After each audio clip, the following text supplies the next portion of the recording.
Next is ionosphere and its stratification. We know that upper part of atmosphere continuously absorb radiation from the sun and जिस वजह से वो heat up होता है and इस heating की वजह से जो heating from sun by sun we can say इस हीटिंग की वजह से जो मॉलिक्यूल्स हैं that they get sufficient energy to ionise electron from their cell, so they get ionized and इस पोर्शन में जहाँ पे ionisation we can say considerably एक आयनाइजेशन होता है उस पार्ट को कहेंगे हम आयनोस्फीयर। वी कैन से कि दिस इज द लेवल जहाँ पे एक सफिशिएंट अमाउंट में आयनाइजेशन होता है, that part is ionosphere. Ionisation किसी भी पार्ट में हो सकता है बट हमें वो कंसिडर करना है जो कि एक सफिशिएंट वैल्यू रखता हो। सो वी कैन से जो आयनोस्फीयर का जो पार्ट होगा that is located in between 50 to 350 kilometre from the earth surface and we can say and जो आयनाइजेशन होगा वो इस रेंज में भी 50 to 350 किलोमीटर की रेंज में भी यूनिफॉर्म नहीं होगा, किसी जगह पे कम होगा कहीं पे ज्यादा होगा। And this is because of in the chemical composition and physical properties of the atmosphere, क्योंकि एल्टीट्यूड के साथ साथ हाइट के साथ केमिकल और फिजिकल प्रॉपर्टीज एटमोस्फेयर की चेंज होती है तो आयनाइजेशन भी अलग अलग होगा। So we can say ionization is not uniform but it is stratified in the form of a layer. कहीं पे आयनाइजेशन ज़्यादा है और कहीं पे कम है। वी कैन से कि आयनाइजेशन की जो क्वांटिटी है that is different from place to place. We can say कि इस रेंज में जो आयनाइजेशन है that is different. Now the region of the atmosphere where the electron density is maximum and fall off on either side it is the layer। जहाँ पे electron density maximum हो और either side में ऊपर जाए या नीचे जाए there is a less electron density in comparison of this portion या this region and this region is called a layer। This is of maybe a few kilometer to let's say it is 1 to 2 kilometer to 20-30 kilometer का एक reason होगा, एक area होगा जहाँ पे electron density maximum होगी। We can say कि ये वो एरिया है जहाँ पे आयनाइजेशन मैक्सिमम है and this region is called layer. So we can say different ionospheric layers that generally exist during day and night. दिन में जो लेयर्स होंगी वो अलग होंगी और रात को अलग लेयर बनती है, क्योंकि दिन में क्या होता है कि सन से जो लाइट आती है उसको आपने जो एटमॉस्फेरिक गैसेस है या एयर मॉलिक्यूल्स हैं they absorb the radiation from the sun and after that they get ionize and at night time we can see वो जो आयनाइज इलेक्ट्रॉन एंड आयंस है they get recombine, so electron density disappear. So जो ionization का जो part है वो disappear हो जाता है। तो अलग अलग टाइम पे मीन्स डे और नाइट पे जो लेयर्स होंगी वो अलग अलग बनेंगी। सो वी कैन से जो अर्थ सरफेस के पास में जो लेयर होती है that is troposphere, then stratosphere, then mesosphere and then thermosphere, ऐसे होता है। सो जो लेयर्स बनेगी in the at the day time जो अपनी डी लेयर बनेगी जो कि आयनोस्फियर, आपका ionosphere is the lower part of thermosphere at the day time. जो सबसे पहले जो लेयर बनेगी that is called D layer, जो बिल्कुल ही मीजोस्फियर का पार्ट है और थर्मोस्फियर का लोवेस्ट पार्ट है। देन डी के बाद जो लेयर बनेगी that is E layer, then F1 layer and F2 layer. So सबसे जो लोवेस्ट है that is the D layer and the D layer is the lower most layer and exist during the day time only.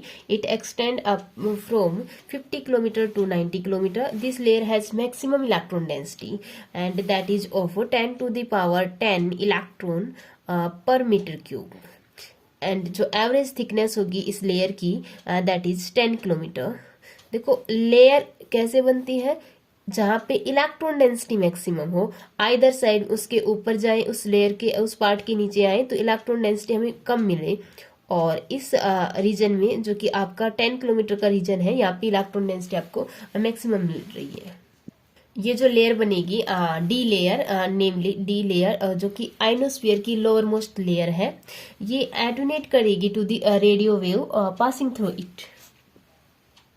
Now जो D layer है वो low frequency को तो reflect करेगी। देखो जो लेयर बनी है 10 किलोमीटर विड्थ की, जिसमें इलेक्ट्रॉन डेंसिटी है 10 to the power 10 electron per metre cube. This D layer reflect करेगी लो फ्रीक्वेंसी रेडिएशन को तो रिफ्लेक्ट कर देगी बैक टू द अर्थ, और हाई को ऑब्जर्व करेगी। सो अगर हमें लो फ्रीक्वेंसी कम्युनिकेशन चाहिए तो हम जो रिफ्लेक्शन है वो डी लेयर से ले सकते हैं। It is not important for high frequency communication, but it is important for low communication या लो फ्रीक्वेंसी सिग्नल्स के लिए। ठीक है, this layer present during the day time and disappear eight the night, क्योंकि जो रिकम्बिनेशन रेट है वो increase हो जाती है एट द नाइट, हाई रहती है। देखो जब हीटअप होता है तो atoms get ionise, atoms makes ion and electron. ठीक है, एट नाइट टाइम जब कोई हीट नहीं होती है, then this unstable electron and ions get together and they makes atom. अब इलेक्ट्रॉन डेंसिटी नहीं होगी, अब अपना रेडियो जो वेव है वो रिफ्लेक्ट करके बैक नहीं आएगी। नेक्स्ट जो लेयर है जो बनती है in the ionosphere, that is E layer, and इसकी जो हाइट है इस लेयर की, दैट इज 110 किलोमीटर हाइट है फ्रॉम द अर्थ सरफेस, और जो इलेक्ट्रॉन डेंसिटी है 10 to the power 11 electron per metre cube.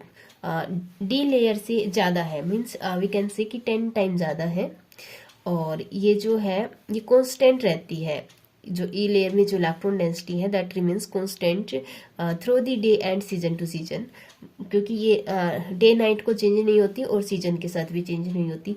इसकी जो एवरेज थिकनेस है इस लेयर की, जो कि आपकी 110 किलोमीटर पे प्रेजेंट है, that is of 25 kilometre.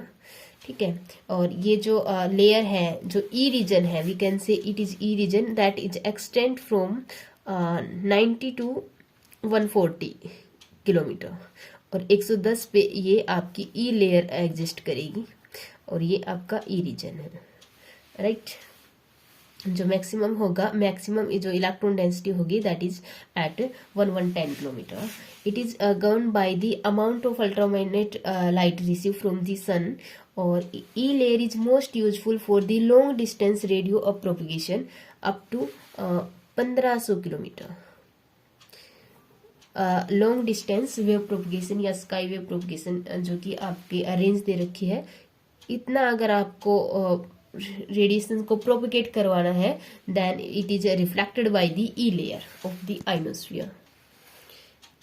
Next है F layer, this is the outer region of the ionosphere, जिसकी जो रेंज है that is 140 kilometre to 400 kilometre. ठीक है, ये लेयर ऑलवेज आयनाइज रहती है, चाहे आपका दिन हो या नाइट टाइम हो। During days sometime after sunrise, जो एफ रीजन है that split into two region, that is one is F1 and one is another is F2 layer.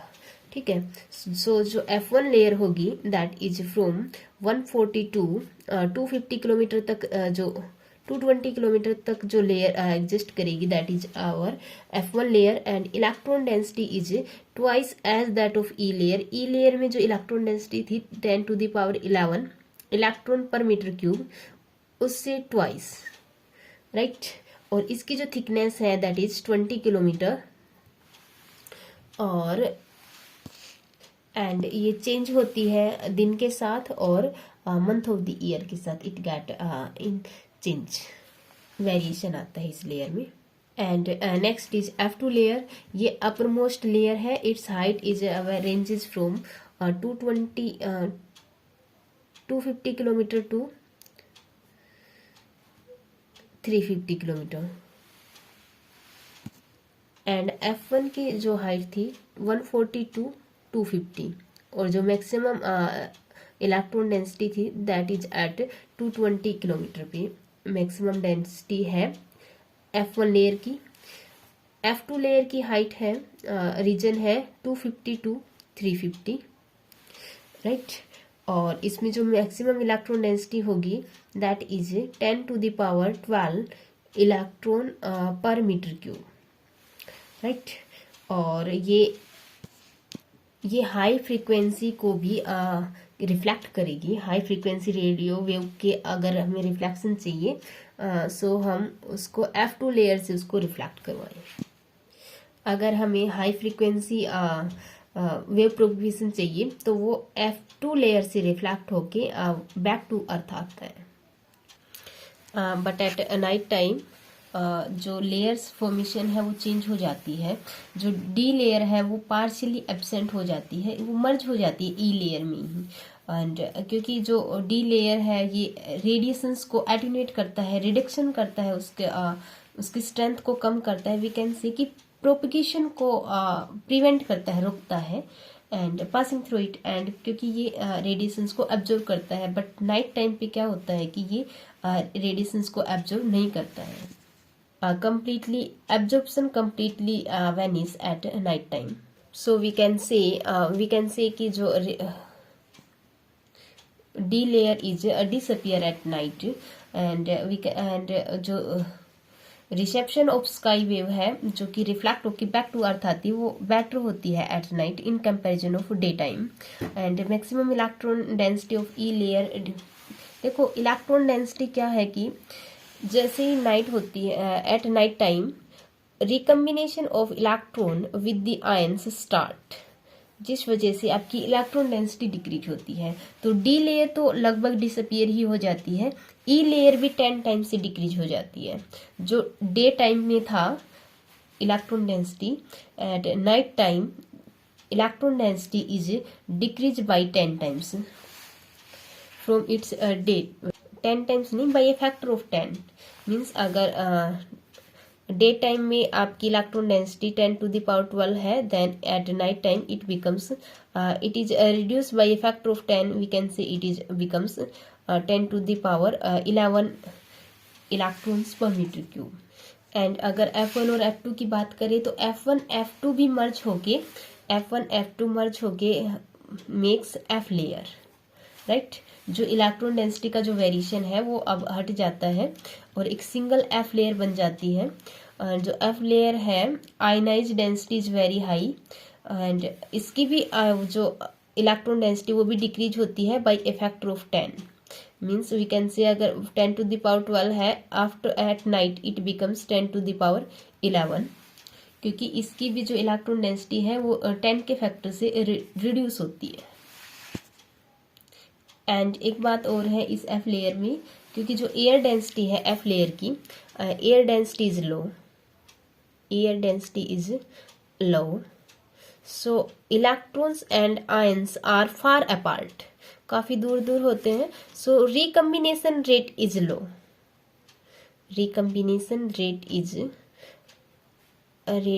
Low for F layer at night, F layer. So अगर हमें high frequency wave propagation चाहिए that is reflected by the F layer at the night time. So this is the graphical representation for the daytime and night time for the electron density and with the distance of the we can say कि altitude of the atmosphere. So ये आप plot कर लेंगे and it is your article.